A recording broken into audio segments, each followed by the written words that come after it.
ہے پتھر کے مقدر کا، وہی تو فیصلہ کرتا ہے پتھر کے مقدر کا، کسے ٹھوکر میں رکھنا ہے کسے اسود بنانا ہے۔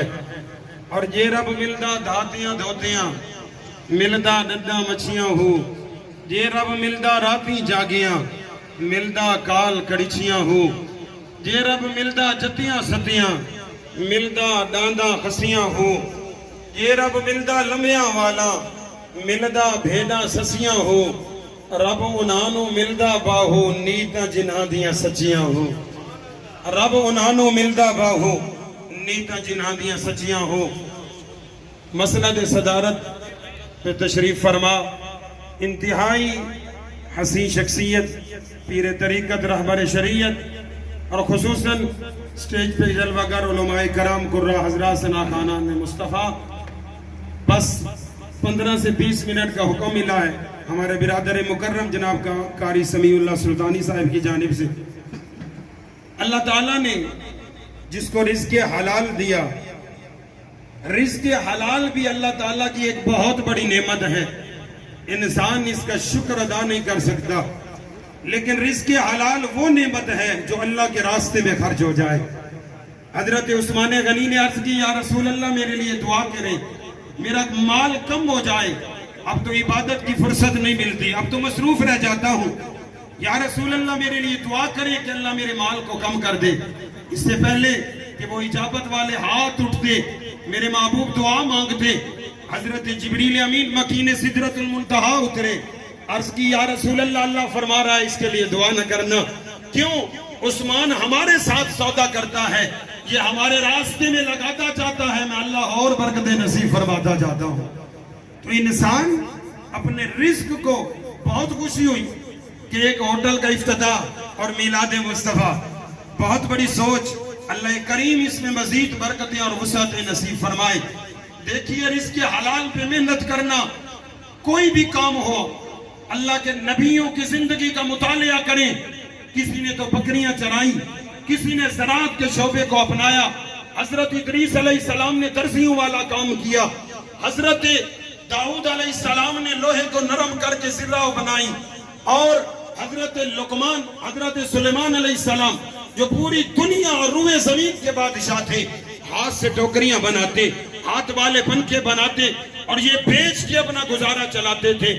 میرے محبوب صلی اللہ علیہ وسلم کی حدیث پاک سماعت فرمائیں، میرے نبی کریم صلی اللہ علیہ وسلم نے ارشاد فرمایا ایک مجاہد ہے، وہ تلوار لے کے راہ خدا میں نکلتا ہے، کافروں سے جنگ و قتال کرتا ہے، کبھی زخم لگ گیا، کبھی کسی کافر کو فنار کیا، محنت کرتا ہے، گرمی سردی میں وہ جنگ کرتا ہے، جہاد کرتا ہے، حتیٰ کہ اس کے جسم پہ آنے والا پسینہ بھی میرا پسند فرماتا ہے۔ اور پھر میرے محبوب نے فرمایا میرے امتیوں یاد رکھنا، اللہ مجاہد کے قدموں، گھوڑے کے قدموں کی خاک کو بھی پسند کرتا ہے۔ پھر میرے محبوب نے ارشاد فرمایا مجاہد کو ہر لمحہ اللہ تعالیٰ ثوابوں کے پہاڑ نصیب فرماتا ہے۔ اور پھر میرے محبوب نے جو بول بولے وہ سننے کے قابل، میرے محبوب نے فرمایا جتنا ثواب اللہ تعالیٰ مجاہد کو نصیب فرماتا ہے، جو صبح سے لے کے شام تک رزق حلال پہ محنت کرتا ہے، اللہ اس کو مجاہد جتنا ثواب نصیب فرماتا ہے۔ تو دیکھیے یہ رزق حلال کمانا، صبح نکلے بندہ سوچ یہ ہو کہ ان بچوں کے لیے رزق حلال کا بندوبست کروں۔ آؤ ایک حدیث پاک سماعت فرمائیں، اور یہ آخری حدیث پاک ہے میرے بیان کی۔ امام شہاب الدین کلیوبی رحمت اللہ علیہ نے اپنی کتاب حکایات کلیوبی میں اس کو نقل فرمایا۔ حضرت جابر فرماتی ہیں، بات توجہ کے ساتھ سماعت فرمانا، کہ وہ محبوب جو باعث تخلیق کائنات ہیں، جو اللہ کے بھی محبوب ہیں، اب ان کی زندگی کا ذرا سا مطالعہ کرتے ہیں۔ حضرت جابر فرماتی ہیں ایک دن صبح میرے محبوب گھر سے باہر تشریف فرما ہوئے، باہر نکلے، آپ چلے سیدہ طیبہ طاہرہ سیدہ فاطمہ الزہراء رضی اللہ تعالی عنہ کے گھر جلوہ گری ہوئی، تو میرے محبوب نے دیکھا سیدہ کے چہرے پہ پریشانی ہے۔ پیارے محبوب نے پوچھا میری بیٹی پریشان ہو؟ عرض کی یا رسول اللہ 3 دن ہو گئے ہمارے گھر میں فاقہ ہے، میں اپنی بھوک سہ سکتی ہوں، یہ حسنین کریمین چھوٹے بچے ہیں، دیکھیے تو صحیح دیوار کے ساتھ لگ کے بیٹھے ہیں، یا رسول اللہ کھانے کے لیے کچھ نہیں۔ اور یاد رکھنا ہمارے گھروں میں جو بھوک فقر آ جاتا ہے وہ اضطراری ہوتا ہے، ہم نے مانگا نہیں ہوتا وہ نافذ ہو جاتا ہے، لیکن اللہ کے محبوب کو جو اللہ نے فقر دیا ہے وہ میں محبوب کا فقر اختیاری تھا۔ میرے محبوب کو اللہ نے فرمایا اے محبوب اگر تو چاہے تو یہ پہاڑ سونے کے بنا دوں، تو اشارہ کرتا جائے گا یہ پہاڑ تیری غلامی کرتے جائیں گے۔ میرے محبوب نے عرض کی یا باری تعالی مجھے رکھنا بھی غریبوں کے اندر، کل قیامت کے دن اٹھانا بھی غریبوں میں۔ اے غریبوں مبارک ہو، میرے محبوب کی کتنی بڑی خوشخبری ہے۔ سماعت فرمائیے، تو میرے محبوب نے جب یہ حال دیکھا، حضرت جابر فرماتے ہیں حضور صلی اللہ علیہ وسلم آگے آگے چلے، میں حضور کے پیچھے ہوں، حضور گلی میں چل رہے ہیں، حضور فرما رہے ہیں اے لوگوں میرے نواسے بھوکے ہیں، میرے نواسوں نے 3 دن سے کچھ نہ کھایا۔ حضرت جابر فرماتے ہیں مدینے کے باہر تشریف فرما ہوئے، ایک پہاڑی آئی، اس کی اس جانب دیکھا ایک کھجوروں کا باغ ہے، توجہ کے ساتھ ایک یہودی پانی لگا رہا ہے، ایک دیہاتی ہے، اعرابی ہے۔ میرے محبوب نے جا کے اس کے ساتھ گفتگو کی، فرمایا تجھے کسی مزدور کی ضرورت ہے؟ عرض کرتا ہے جی سونیا ہے، اگر مل جائے تو۔ میرے محبوب نے فرمایا اب میں تیرے پاس مزدوری کروں گا۔ طے ہوا، اس نے عرض کی اگر آپ ایک ڈول پانی کا نکال کے کھجوروں کے پودوں کو لگائیں گے تو ایک ڈول پہ 3 کھجوریں ملے گی۔ میرے محبوب نے فرمایا مجھے پسند ہے وہ ہاتھ جن کو اللہ نے ید اللہ فوق ایدیہم، اللہ نے اپنا ہاتھ قرار دیا۔ میرے محبوب اس کے ساتھ اپنے نرم، اور صحابہ فرماتے ہیں ہم نے ریشم کے اندر اتنی نرمی نہیں دیکھی، ہم نے گلاب کی پتلیوں میں اتنی نرمی نہیں دیکھی جتنی محبوب کے ہاتھوں میں دیکھی ہے۔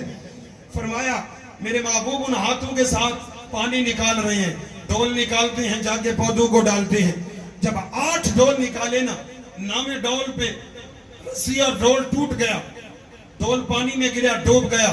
وہ دیہاتی تھا، ان پڑھ تھا، میرے محبوب کو جانتا نہ تھا، وہ دوڑ کے آیا۔ امام شہاب الدین فرماتے ہیں اس نے میرے محبوب کو پکڑا اور بدتمیزی کر کے کہتا ہے جب آپ کو سلیقہ ہی نہیں مزدوری کا، طریقہ ہی نہیں، تو پھر آپ نے میرا ڈول ضائع کر دیا، اتنا کمایا نہیں، اتنا فائدہ نہ دیا جتنا نقصان دے دیا۔ تو اب وہ آگے سے بدتمیزی کر رہا ہے، میرے محبوب اخلاق کے پیکر سامنے مسکرا رہے ہیں۔ جب اس کی بدتمیزی ہاتھ سے بڑی تو میرے محبوب نے فرمایا تو ڈول کے لیے میرے ساتھ بدتمیزی کر رہا ہے، اب لفظ سننا حدیث کے۔ اس نے عرض کی جی، میرے محبوب نے فرمایا آجا کنویں کے منہ پہ۔ وہ کنویں کے منہ پہ آیا۔ حضرت جابر فرماتے ہیں اللہ کی عزت کی قسم، میرے محبوب کنویں کے منہ پہ کھڑے ہوئے، انگلی کا اشارہ جو کیا وہ پانی کی گہرائیوں سے ڈول تیر کے میرے محبوب کے قدموں میں حاضر ہو گیا۔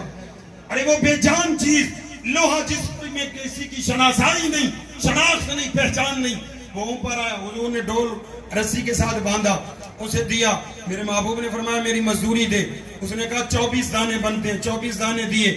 میرے محبوب نے کپڑے میں لپیٹے، گھر آئے۔ جب گھر تشریف فرما ہوئے، اب پیچھے جب حضور کا یہ معجزہ دیکھا نا تو وہ سمجھنے لگا ہو نہ ہو آخر الزمان نبی یہی ہے۔ اسے احساس ہوا، اس نے غصے میں آ کے اپنا ہاتھ کاٹ دیا، خون زیادہ بہا، وہ بے ہوش ہو گیا۔ اس کے بعد قافلے والے آئے، انہوں نے پانی ڈال کے ہوش میں لایا، پوچھا کیا معاملہ ہوا؟ اس نے کہا میں نے آخر الزمان نبی کی بے ادبی کی، اس وجہ سے ہاتھ کاٹا ہے۔ جب یہ بات کہی نا تو قافلے والوں میں ایک بندہ تھا، اس نے کہا پریشان کیوں بیٹھا ہے؟ اس نے کہا میں نے بدتمیزی کی ہے، بے ادبی گستاخی کی ہے، محبوب کے صحابہ مجھے چھوڑیں گے نہیں۔ تو وہ مسکرا کے کہنے لگا اللہ کی عزت کی قسم، محمد عربی کا دربار وہ دربار ہے جہاں پہ بڑے بڑے گناہگاروں پہ پردے ڈال دیے جاتے ہیں، بڑے بڑے سیاہکاروں کو معاف کر دیا جاتا ہے۔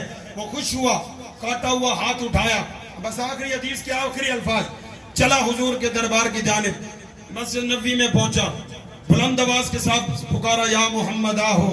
حضرت علی نے فرمایا محبوب تو گھر تشریف فرمایا، حضرت سلمان فارسی کو بھیجا جاؤ اسے میرے گھر لے جاؤ، حضور دا تشریف فرمائے۔ حضرت سلمان فارسی جب پہنچے حضور تشریف فرمائے، بس آخری لفظ، حضور نے دائیں ران پہ حضرت امام حسن کو بٹھایا ہوا ہے، بائیں ران پہ امام حسین کو بٹھایا ہے۔ وہ جو کھجوریں کما کے لائے تھے میرے مصطفیٰ کریم، کبھی ہم امام حسن کے منہ میں دیتے ہیں، کبھی امام حسین کے منہ میں دیتے ہیں۔ حضرت سلمان فارسی نے عرض کی یا رسول اللہ اعرابی آیا ہے، ہاتھ بھی کٹا ہوا ہے، وہ آپ سے ملنا چاہتا ہے۔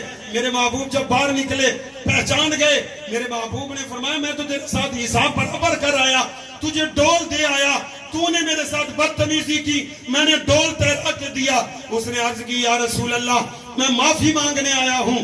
میرے نبی نے فرمایا معافی ایک شرط پہ ملے گی, پہلے میرا کلمہ پڑھ. تو وہ بھی آگے زمیندار تھا, اس نے کہا یا رسول اللہ کلمہ ابھی نہیں پڑھوں گا, پہلے میرا ہاتھ درست کیجئے. میرے محبوب نے فرمایا میرے نزدیک کر. حضرت سلمان فارسی حضرت جابر فرماتے ہیں حضور کے قریب ہوا, میرے محبوب نے کاٹا ہوا ہاتھ اس کے بازو کے ساتھ لگایا, اور میرے محبوب نے لعاب دان نکالی اس کے آس پاس گرا لگائی. حضرت شہاب الدین فرماتے ہیں اللہ کی عزت کی قسم میرے محبوب کی جو ہی لعاب دان لگی ہاتھ درست بھی ہو گیا, ساتھ کام کرنا بھی شروع کر دیا.